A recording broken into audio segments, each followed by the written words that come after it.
کیونکہ ہماری قوم کی کیا بات ہے، رمضان کی آخری رات میں جمع ہوں گے اور الوداع یا شہر رمضان پڑھیں گے۔ آج رمضان کی الوداع ہے، اور بیگمات ہوں گی تو وہ بھی سر پہ دوپٹہ رکھ لیں گی۔ کیا اچھے دن تھے، پکوڑے بنتے تھے، سموسے بنتے تھے، جلیبیاں بنتی تھیں، یہ شرط کرتے۔ ارے بابا، یہ رمضان اس لیے آیا کہ آخری دن اس کو گڈ بائی کہہ دو؟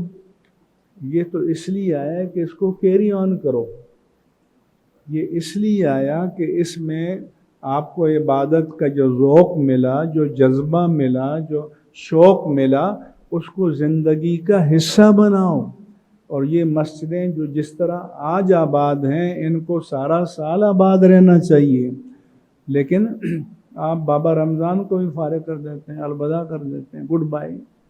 یہ کہیں بھی نہیں ہے۔ اور ہمارے لوگوں کی ذہنیت ایسی ہے۔ مجھے آزاد کشمیر سے ایک مولانا کا خط آیا کہ مجھے کمیٹی والے کہتے ہیں کہ الوداع رمضان پڑھو۔ میں نے کہا یہ تو حضور سے ثابت نہیں، صحابہ سے ثابت نہیں، تابعین سے ثابت نہیں۔ انہوں نے کہا نہیں پڑھو گے تو نکال دیں گے۔ تو مطلب اس کو انٹرٹینمنٹ سمجھ لیا ہے۔ یہ انٹرٹینمنٹ تو نہیں ہے بھائی، اس کو دین کی تعلیمات کا حصہ سمجھو، حصہ مانو۔